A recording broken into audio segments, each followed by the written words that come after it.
الحمد لله الذي نور قلوبنا بولاية أمير المؤمنين بلند الصلوات. اللهم صل على محمد وعلى محمد. الحمد لله الذي نور قلوبنا بمصائب الحسين. الحمد لله الذي جعلنا من المتمسكين بولاية أمير المؤمنين بلند الصلوات. اللهم صل على محمد. الصلاة والسلام على أشرف الأنبياء والمرسلين الذي قيل في شأنه وما أرسلناك إلا رحمة للعالمين. نبی کی ذات بلند صلوات. اللهم صل على محمد وعلى محمد وعلى أخيه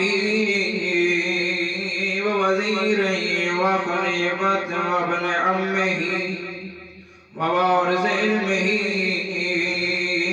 علم الأولين والآخرين ووارث الشبير والشبر أمير المؤمنين. الصلاة والسلام على سيدته الجليلة العابدة الذكية المرضية محرومة الحق ميراث أبيها. قالت يا بدين سائلة قائمة باقية. الصلاة والسلام على حسن المعصوم المسموم وعلى حسين الغريب المكتون في الأرض كربلاء. وقال الله تعالى في القرآن المجيد بسم الله الرحمن الرحيم قل إن كنتم تحبون الله فاتبعوني يحببكم الله. صلوات. اللهم صل على محمد وعلى محمد وعجل فرجهم. میں نے آپ کے سامنے ایک آیت کی تلاوت کا شرف حاصل کرنے کی سعادت حاصل کی. ماشاءاللہ. اللہ فرما رہا ہے ان کنتم تحبون اللہ. اے میرا حبیب اگر یہ دعوے دار ہیں کہ یہ مجھ اللہ سے محبت کرتے ہیں تو میری محبت کا معیار ان کو بتا دو. فاتبعونی تو میرے حبیب کی پیروی کرو. واہ واہ واہ سبحان اللہ. فرمایا اگر تیری پیروی کریں گے تو میں اللہ بھی ان سے محبت بھی کروں گا اور ان کے گناہوں کو بخش بھی دوں گا. تو یہاں پر سب سے پہلے محبت کا ذکر ہوا. محبت خود کیا چیز ہے؟ محبت نہ سیکھنے سے آتی ہے نہ محبت پڑھنے سے آتی ہے. مشہور جملہ ہے کہ محبت ہو جاتی ہے نہ سیکھی جاتی ہے. دنیا دو چیزوں پہ قائم ہے. واہ واہ. ایک علم ہے دوسرا فن ہے. اگر کوئی پڑھتا ہے اسے علم کہتے ہیں, اگر کوئی سیکھتا ہے اسے فن کہتے ہیں. مثلا اگر کسی نے مکان بلڈنگ بنانی ہے اس کے لیے فن کی ضرورت ہے, لیکن اگر طب اور اس چیزوں کی ضرورت ہے وہاں علم کی بھی ضرورت ہے فن کی بھی ضرورت ہے. واہ سبحان اللہ. لیکن محبت ایسی چیز ہے نہ یہ فن سے حاصل ہوتی ہے نہ یہ سیکھنے سے حاصل ہوتی ہے نہ ہی پڑھنے سے حاصل ہوتی ہے. واہ واہ واہ واہ. شہید مطہری فرماتے ہیں محبت ایسی چیز ہے جو ڈرپوک کو بہادر بنا دیتی ہے. واہ واہ. انہیں مثال دی کہ مرغی ایک ڈرپوک پرندہ ہے, بزدل ہے, بخیل ہے, لیکن جب اس کے بچے ہو جاتے ہیں تو اگر کوئی اس پہ حملہ کرے تو وہ حملہ آور ہو جاتی ہے. جو پہلے بخیل تھی وہ سخی ہو جاتی ہے. تو یہ تھی عام محبت. عام محبت میں یہ ہے کہ انسان بہادر بھی بن رہا ہے سخی بھی بن رہا ہے. تو ہم اہل بیت کے ماننے والے ہم کیوں نہ بہادر بن سکیں. واہ واہ واہ واہ سبحان اللہ. جیو سید جیو. تو محبت میں وہ سب کچھ ہوتا ہے جو دنیا میں نہیں ہو سکتا.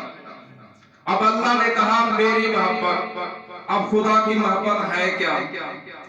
خدا نے کہا کہ میرے امتحان اور دنیا کے امتحان میں فرق ہے.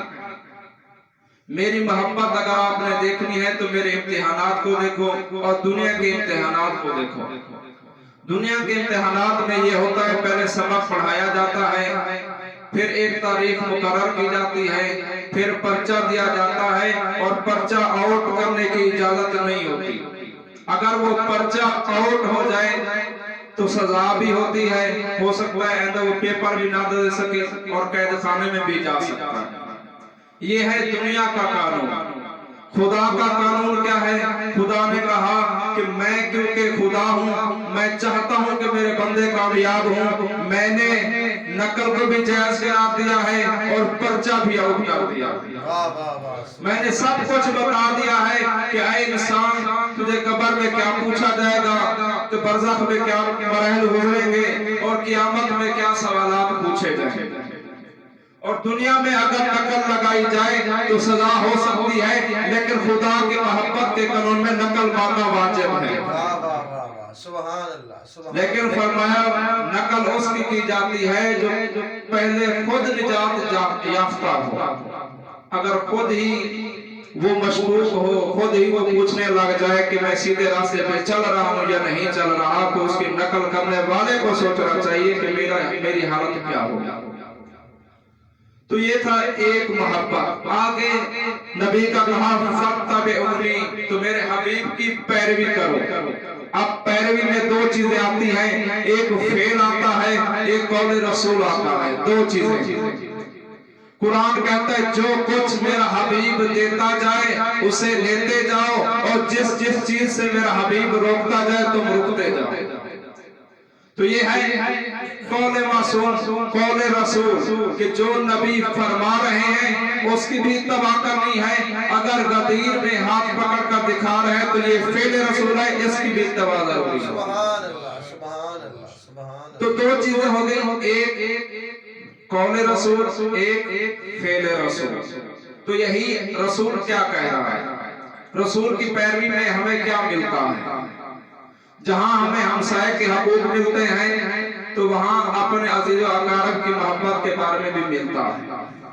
اب یہاں اللہ کہہ رہا ہے کہ میرے حبیب کی پیروی کرو گے تو میں محبت کروں گا، اور دنیا کا قانون ہے کہ محبت ایک طرفہ کبھی کامیاب نہیں ہوتی۔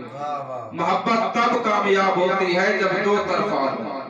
اب اگر ہم دعوے دار ہوتے رہیں کہ ہم اللہ سے محبت کرتے ہیں، اللہ نے معیار بتا دیا، اگر وہ ہمارے اندر وہ میرٹ و معیار ہے تو ہم اللہ کے نزدیک بھی محبوب ہیں۔ اگر نہیں ہے تو پھر ایک طرفہ محبت ہے جس کا کوئی نتیجہ نہیں ہوتا۔ اب نبی کی سیرت کیا ہے؟ نبی کو اگر پتھر مارے جاتے ہیں طیف میں تو حبیب ایسا ہے کہ وہ کبھی بد دعا کے لفظ بھی لے کر نہیں آتا۔ تو یہ ہے حبیب کی پیروی۔ اب اس کا جو پیروکار ہے اس میں کیا خصوصیات ہونی چاہیے؟ اگر وہ اتنا برداشت نہیں کر سکتا تو کم از کم اس سے کم لیول پہ تو ضرور ہونا چاہیے۔ اگر کوئی گالی دیتا ہے، اگر اور کچھ نہیں کر سکتا، کم از کم اسے گالی کا جواب گالی میں نہ دے۔ اب دو چیزیں ہمیں ملی، نبی کا ایک قول ہے، ایک فعل ہے۔ تو اسی نے جب دوسری آیت میں آیا قُلْ لَا أَسْأَلُكُمْ عَلَيْهِ أَجْرًا إِلَّا الْمَوَدَّةَ فِي الْقُرْبَى، اے حبیب یہ جو کہہ رہے ہیں کہ آپ نے 30 سالہ خدمت دین کی، رسالت کا پیغام پہنچایا، یہ کچھ آپ کو دینا چاہتے ہیں تو فرما دیجئے اگر کچھ دینا ہی چاہتے ہو تو مجھ اہل بیت سے محبت کرو۔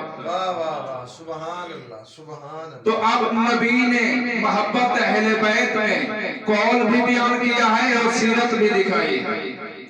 تمام اکثر مفسرین نے لکھا ہے آیت تطہیر کی، کسی نے لکھا 6 ماہ، کسی نے لکھا 5 ماہ۔ تو اتنا عرصہ حبیب اپنے اہل بیت کے دروازے پہ آتے تھے اور تلاوت کر کے دکھایا، فعل کر کے دکھایا کہ یہ میرے اہل بیت ہیں، ان کا یہ مقام ہے۔